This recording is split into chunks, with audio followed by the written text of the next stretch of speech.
मेहनत करणाऱ्या माणसाला योजना भेटत नाही, पैसे भेटत नाही. ज्याले दोन पाय नाही, हात नाही, डोळे नाही. अजितराव, देवेंद्रजी, एकनाथजी 4 महिन्यापासून पगार नाही. 4 महिने झाले मान. अजित दादा म्हणत होते 5 तारखेच्या आज जर अपंगाला जर पगार मानधन भेटला नाही तर वित्त सचिवाचा पगार देणार नाही. का गया वादा अजित दादा? कुठे मी सांगितलं होतं का कष्टावर आधारित योजना असल्या पाहिजे. जिसकी मेहनत ज्यादा उसका पैसा ज्यादा, उसकी हिस्सेदारी ज्यादा. इथं बगर मेहनतच्या योजना केल्या बटन दाबासाठी आले. मेहनत करणाऱ्या माणसाला योजना भेटत नाही, पैसे भेटत नाही. ज्याले दोन पाय नाही, हात नाही, डोळे नाही. अजितराव, देवेंद्रजी, एकनाथजी 4 महिन्यापासून पगार नाही. 4 महिने झाले मान. अजित दादा म्हणत होते 5 तारखेच्या आज जर अपंगाला जर पगार मानधन भेटला नाही तर वित्त सचिवाचा पगार देणार नाही. का गया वादा अजित दादा? कुठे गेलाय वादा? सभागृहात बोलले तुम्ही. एक भाजपच्या कार्यकर्त्याचा फोन आला, पण तुम्ही मेंढपाळासाठी विधानसभेत काय बोललो? मी अर्जुनला सांगितलं, म्हटलं जे बोललो ते टाकून दे त्या व्हॉट्सअपवरून, त्याला दाखव. बच्चू कडू विधानसभेतच याच ताकदीनं ढकलला आहे मेंढपाळासाठी, याच ताकदीनं. मित्र, जात पात धर्म त्याची लढाई नाही, हक्काची लढाई आहे. आज आम्ही पाहतोय शिक्षण वाया जातं. वसतिगृहाचं सांगितलंच महादेव जानकर साहेबांना. म्हणजे मेंढ चारता चारता आयुष्य पिढ्याना पिढ्या बरबत होतं आणि चारून चारून काय भेटतं तर आम्ही पाहतोय अंगावर गुन्हे दाखल होत असाल तर ते आम्ही खपवून घेणार नाही. प्रश्न हक्काची लढाई आहे, लक्षात घ्या. हे एका जाती धर्माची लढाई नाहीये. काल परवा आम्ही पाहतोय का अर्जुनने आम्हाला सांगितलं काय बांकोटचे आणि अंजनगावचे फक्त 5 मिनिटं मेंढर चरले म्हणून अंदर टाकले लोकांना. आणि हे जर मस्ती अशी चालत असाल तर आज फक्त इशारा आहे. आज फक्त आम्ही सांगायला आलो, कायद्यानं जर तुम्ही कायदा म्हणून जर आम्हाला हात लावाल तर मग मेंढी चारणारा लट उद्या आम्ही कायदा हातात घेऊन चालवल्याशिवाय राहणार नाही, हे सांगायला आलो आहे. मित्र, आम्ही पाहतो इकडे चराई नाही, दुसऱ्या इकडे इतर राज्यातले सगळे मेंढपाळ येतात. ठीक आहे आले, पण इथं आमची सोय नाही, बाकीच्याच काय. म्हणजे 70-75 वर्ष झाले आणि साधं मेंढी चारांना जर आम्हाला चराईची व्यवस्था केली नसेल तर तुम्ही दिलं काय आम्हाला? काय दिलं सांगा? अरे आम्ही काय योजना मागून आलो तुम्हाला? आमच्या हक्काचं द्या ना. चारा जो वाया जात सुक्त त्याला हात लावू देत नाही. म्हणजे पूज्य बाबासाहेब आंबेडकरांनी जे लढाई लढली होती 14 तळ्याची, पाणी आहे पण हात लावता येणार नाही. वा, चारा आहे पण चारू देणार नाही. हे कसं काय चालणार आहे? अरे सुकून नष्ट होते पण चारू देत नाही. ही जी व्यवस्था निर्माण केली आहे याच्या विरोधातली ही लढाई आहे. मित्र, लक्षात घ्या. तुम्हाला आम्हाला जाती पाती धर्मात वाटून व्यवस्थित राजकारण या देशामध्ये चालू आहे. मग बटेंगे तो हिंदू कटेंगे, बरोबर आहे. तो बटेंगे तो हिंदू मेंढपाळ भी कटने वाले हैं, वो भी सोचना पड़ेगा.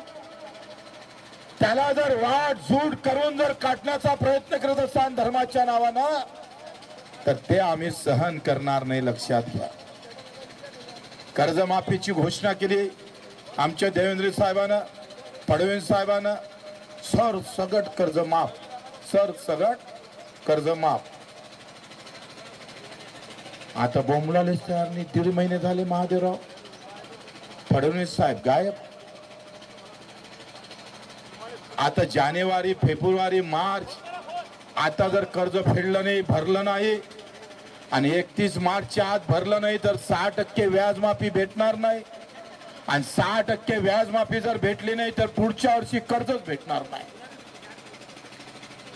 ते कोकाटे म्हणत होते, ते म्हणत होते का आता आमची आर्थिक व्यवस्था चांगली नाहीये, आमचं अर्थकारण सगळं वाया गेलेलं आहे, 4-5 महिने कर्जमाफी होणार नाही असं सांगतोय कृषी मंत्री. बोमलले कसे ते बाबा?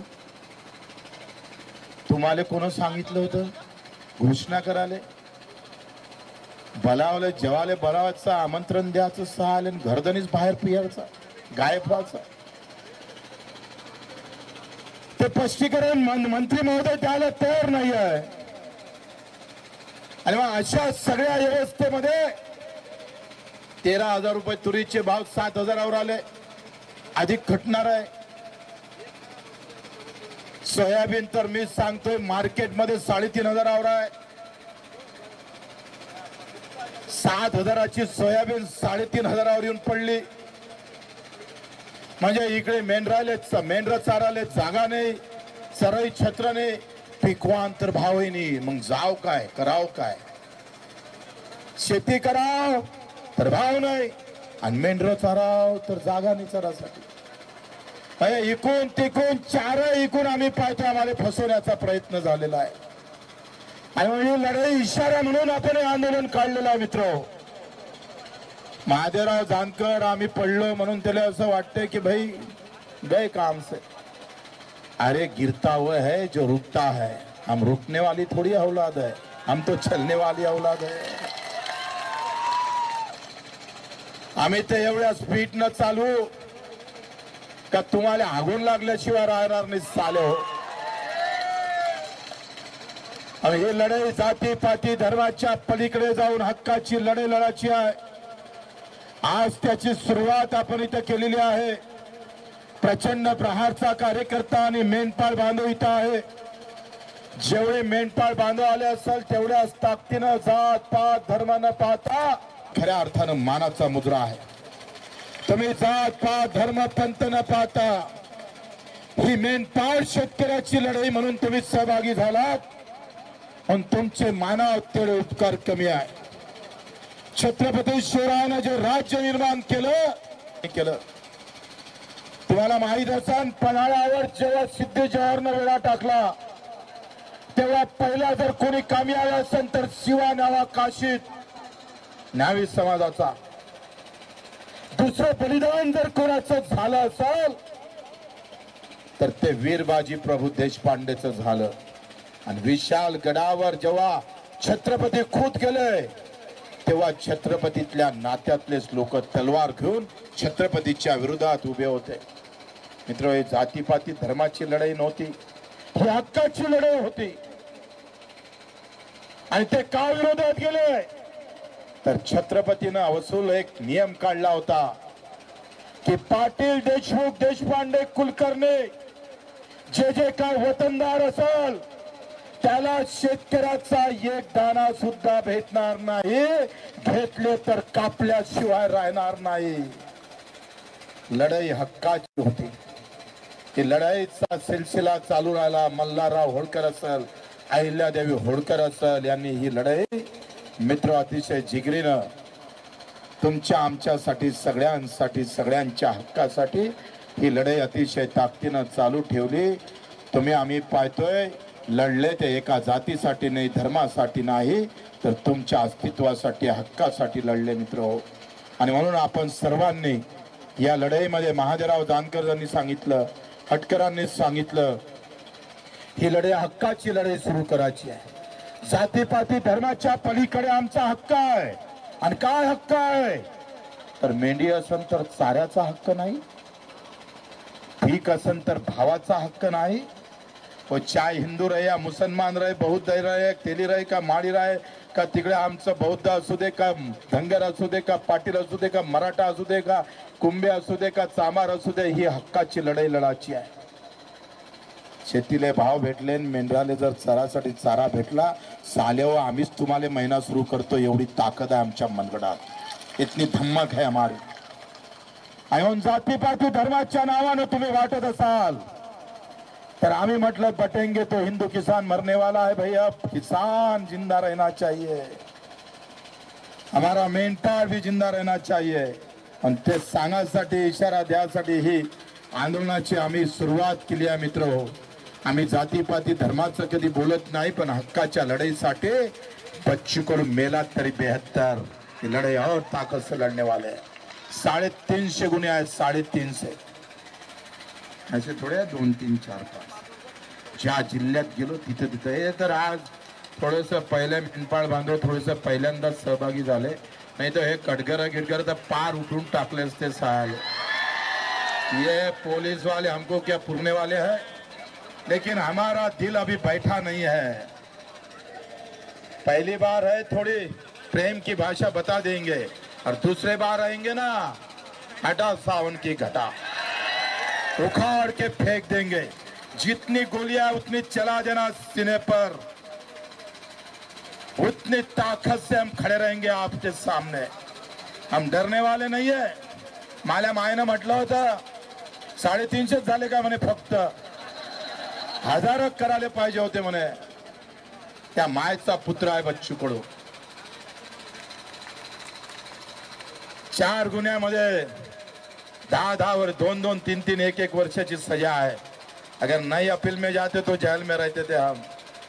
हम परवाह नहीं करते, हम किसान और मजदूर के लिए खड़े आहे. आणि म्हणून हे कटगरे गिटगरे आम्हाला शोभत नाही. कितीकदा तोडले आम्ही, याला माहित नाही. पण आम्ही पोलीस वाले भाऊ, आम्ही शांत आलो आहे. तुम बोलेंगे तुम्हारे बंदूक में ज्यादा गोली है तो चालो तू.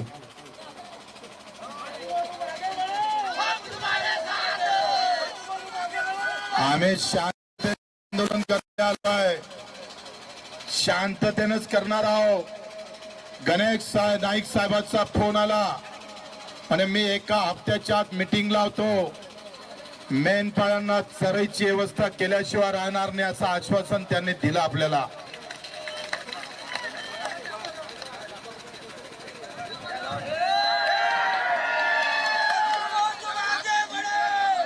हे आता आम्ही मेंढीवर नाही चालवणार, जो आमच्या आडवाईंना तेले चालवल्याशिवाय राहणार नाही. आणि सुरुवात आहे, अभी तो बहुत बाकी है. ये टेलर था टेलर, अभी थोड़ा संभाल के रहना भैया, फिर से जब आएंगे ना तो वापस नहीं जाने वाले हैं. आणि सगळ्यांची तयारी, जे जे काय इथं आले असेल मित्र, त्या सर्वांचा फॉरेस्ट वाल्याला सांगतोय, आमच्या मेंढपाळाला विनाकारण जर त्रास दिला तर बच्चू कडू लढ घेऊन आल्याशिवाय राहणार नाही. आपल्या सर्वांचा आभार मानतो. मी थोडा अंदरून